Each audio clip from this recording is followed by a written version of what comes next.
շրջանակներում 2023 թվականի մայիսի 25-ին նախաձեռնվել է մեկ այլ քրեական վարույթ, որով նախաքննությունը շարունակելը հանձնարարվել է այն ժամանակ գործող ազգային անվտանգության ծառայության քննչական գլխավոր վարչությանը։ 2024 թվականի հունվարի 5-ին պայմանավորված քրեական դատավարության օրենսգրքի փոփոխություններով քրեական վարույթով նախաքննությունը շարունակելը հանձնարարվել է քննչական կոմիտեին։ 2025 թվականի հունվարի 29-ին նախաձեռնվել է քրեական վարույթ, որով նախաքննությունը շարունակելը կրկին հանձնարարվել է քննչական կոմիտեին։ Նախնշեմ, թե ինչու են այս երեք վարույթները նախաձեռնվել, գիտեք, քրեական դատավարության օրենսգրքով յուրաքանչյուր նոր հայտնաբերված փաստ, որով հետագայում քրեական հետապնդում է հարուցվում, անպայման պետք է նախաձեռնված քրեական վարույթ ունենա, այսինքն այն փաստը, որի շուրջ քննություն է իրականացվում, պետք է իրականացվի վարույթի շրջանակներում, եւ դա է պատճառը, որ հետագայում տարբեր հոդվածներով վարույթները նախաձեռնվել են եւ միացվել են հիմնական վարույթին։ 2025 թվականի մարտի 20-ին նախաձեռնվել է եւս մեկ քրեական վարույթ, որով նախաքննությունը շարունակելը կրկին հանձնարարվել է քննչական կոմիտեին եւ այս վարույթը եւս միացվել է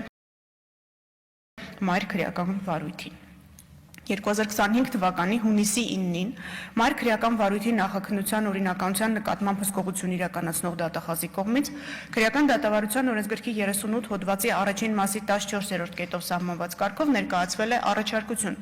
քրեական հետապնդման անձեռնմխելիությունից օգտվող անձի նկատմամբ քրեական հետապնդում հարուցելու համաձայնություն ստանալու միջնորդությամբ իրավասու մարմնին դիմելու վերաբերյալ։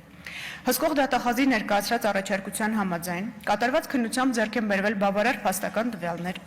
որոնք հիմք են տալիս ազգային ժողովի 8-րդ գումարման падգամավոր Սեյրան Օհանյանի նկատմամբ հանրային քրեական հետապնդում հարուցել 2003 թվականի քրեական օրենսգրքի 308-րդ հոդվածի 2-րդ մասով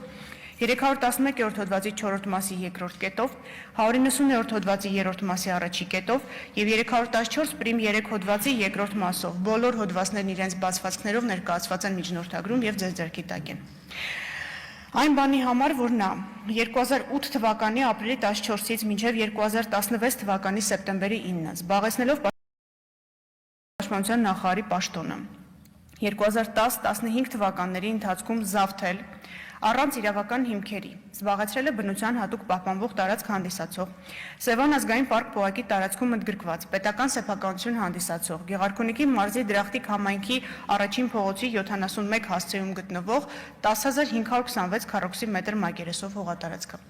Կառուցապատման իրավունքի բացակայության պայմաններում Սեյրան Օհանյանը հանձնարարել է իր ենթակա Պաշտպանության նախարարության կապիտալ շինարարության եւ զորքերի բնակավորման վարչության պետի պաշտոնը զբաղեցրած Աշոտ Գրիգորյանին եւ այլ անձանց Պաշտպանության նախարարության կողմից իրականացված գնումների գործընթացներին մասնակցություն ունեցած շինարարական կազմակերպությունների եւ դրանց ծառայողների ներգրավմամբ կազմակերպել եւ ապահովել հիշյալ տարածքում իր համար առանձնատան կառուցումը։ Նշված տարածքի եւ այնտեղ գտնվող գույքի պահպանությունը Սեյրան Օհանյանի հանձնարարությամբ իրականացվել է Պաշտպանության նախարարության ռազմական ոստիկանության ծառայողների կողմից, որոնց 2011-16 թվականներին պետական բյուջեի միջոցներից վճարվել է առնվազն 13 միլիոն 120 հազար դրամ աշխատավարձ։ Խոսքը պահպանության ծառայության մասին է, որն իրականացվել է ռազմական ոստիկանության ծառայողների կողմից։ Սեյրան Օհանյանի զբաղեցրած պաշտոնով եւ դիրքով պայմանավորված համապատասխան թիմ մարմինը, ինչպես նաեւ Սևան ազգային պարկ պոակի ծառայողները միջոցներ չեն ձեռնարկել պետական սեփականություն հանդիսացող հողամասի ինքնակամ զավթումը, շենքերի եւ շինությունների ինքնակամ կառուցումը կասեցնելու, իրավախախտումները արձանագրելու, օրենսդրությամբ նախատեսված պատասխանատվության միջոցներ կիրառելու, իրավախախտումների հետևանքները վերացնելու ուղղությամբ։ Պաշտպանության նախարարության կապշինարարության եւ զորքերի բնակավորման վարչության պետի պաշտոնը զբաղեցրած Աշոտ Գրիգորյանը, գործելով վերադասի Սեյրան Օհանյանի հանձնարարությամբ, Պաշտպանության նախարարության կողմից իրականացված գնումների գործընթացներին մասնակցություն ունեցած շինարարական կազմակերպությունների եւ դրանց ծառայողների ներգրավմամբ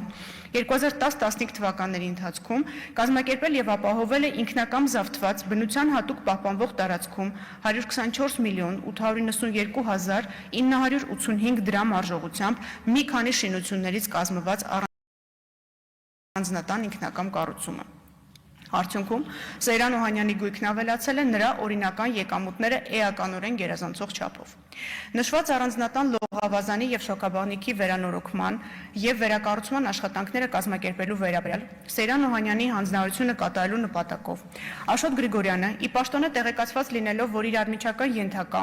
կապիտալ շինարարության եւ զորքերի բնակավորման վարչության արտադրատեխնիկական բաժնի պետի պաշտոնը զբաղեցրած Գրիգոր Լևոնի Բարսեղյանի ընտանիքին պատկանող շինարարական աշխատանքների իրականացմամբ զբաղվող Սիտա գրուպ ընկերությունը մասնակցել է պաշտպանության նախարարության կողմից հայտարարված մրցույթներին եւ հաղթող ճանաչվելով իրականացրել շինարարական աշխատանքներ։ 2015 թվականի ապրիլին դիմել է Գրիգոր Բարսեղյանին, առաջարկելով հիշյալ ընկերության միջոցով իրականացնել առանձնատան լողավազանի եւ շոկեբաղնիքի վերանորոգման եւ վերակառուցման աշխատանքները, որին Գրիգոր Բարսեղյանը համաձայնվել է։ Սիտա գրուպ ընկերությունը իր ֆինանսական միջոցներով վերոնշյալ առանձնատանը կատարել է շուրջ 64 միլիոն 500 հազար դրամի շինարարական աշխատանքներ։ Շինարարական աշխատանքները 2015 թվականի սեպտեմբեր ամսին դադարեցվել են ընկերության ֆինանսական միջոցները սպառվելու պատճառով։ Այդ մասին Գրիգոր Բարսեղյանը եւ նրա հայրը Լևոն Բարսեղյանը 2015 թվականի վերջին հայտնել են Աշոտ Գրիգորյանին եւ խնդրել են վճարել փաստացի կատարված աշխատանքների դիմաց չվճարված 58 միլիոն դրամը։ Աշոտ Գրիգորյանը գործելով Սեյրան Օհանյանի գիտությամբ եւ հանձնարարությամբ հրաժարվել է տրամադրել գումարը, պատճառաբանելով, որ նշված աշխատանքների դիմաց վճարման ենթակա շուրջ 58 միլիոն դրամը համարում է նախկինում պաշտպանության նախարարության կողմից հայտարարված մրցույթներում նրանց ընկերությունը հաղթող ճանաչելու գնումների գործընթացի շրջանակներում կատարված աշխատանքներն անխոչնդոտ ընդունելու եւ նրանց դիմաց վճարումները կատարելու համար այսպես կոչված ատկատի, եթե իրավաբանորեն թարգմանենք, կաշառք գումար։ Աշոտ Գրիգորյանը խոստացել է իր պաշտոնական դիրքն օգտագործելով հետագայում եւս ապահովել պաշտպանության նախարարության կողմից հայտարարվող մրցույթներում անխոչնդոտ եւ շահավետ պայմաններով նրանց ընկերությունը հաղթող ճանաչելու, գնումների շրջանակներում կատարված աշխատանքները անխոչնդոտ ընդունելու եւ դրանց դիմաց վճարումներ կատարելու գործընթացները։ Սիտա գրուպ ընկերության փաստացի սեփականատեր Լևոն Բարսեղյանը գիտակցելով Սեյրան Օհանյանից եւ Աշոտ Գրիգորյանից իր ընկերության հետագա գործունեության եւ Աշոտ Գրիգորյանի ղեկավարած վարչության բաժնի պետի պաշտոն զբաղեցրած որդու պաշտոնավարման կախվածությունը հետագա գնման գործընթացներում ապօրինի առավելություններ ստանալու ակնկալիքով չի պահանջել 58 միլիոն դրամը։ Այսպիսով, եթե ամփոփենք, Սեյրան Օհանյանը շահադիտական, անձնական շահագրգռվածությամբ պաշտոնական դիրքը ծառայության շահերին հակառակ օգտագործելով չարաշահել է պաշտոնական լիազորությունները, որպեսզի գործողությունների հետևանքով էական վնաս է պատճառվել հասարակության պետության օրինական շահերին եւ ազգուշությամբ առաջացել են ծանր հետևանքներ մասնավորապես։ Խաթարվել է պաշտպանության նախարարության, դրա ստորաբաժանում հանդիսացող կապիտալ շինարարության եւ զորքերի բնակավորման վարչության եւ առևտրային կազմակերպության բնականոն գործունեությունը։ Պաշտպանության նախարարության, դրա ստորաբաժանման եւ կազմակերպության մասնակցությամբ գնումների բնականոն ընթացքը։ Պաշտոնատար անձինք եւ պետական գնումների գործընթացներին մասնակցություն ունեցող կազմակերպությունը ներգրավվել են ինքնակամ զավթված բնության հատուկ պահպանվող տարածքում ինքնակամ շինության կառուցմանը։ Սևան ազգային պարկ ՊՕԱԿ-ը զրկվել է հիշյալ տարածքը նպատակային նշանակությամբ օգտագործելու հնարավորությունից, պետական բյուջեի միջոցների հաշվին 2011-ից մինչև 2016 թվականների ընթացքում առնվազն 13 միլիոն 120 հազար դրամ աշխատավարձ ստացած պաշտպանության նախարարության ծառայողները ներգրավվել են ծառայության խնդիրներից չբխող գործառույթների իրականացմանը։ Սեյրան Օհանյանը Աշոտ Գրիգորյանի հետ հանցակցությամբ Լևոն Բարսեղյանի ընտանիքին պատկանող Սիտա գրուպ ընկերությանը պաշտպանության նախարարության իրականացրած գնման գործընթացներում ապօրինի առավելություններ տրամադրելու նշված կազմակերպության եւ պաշտպանության նախարարությունում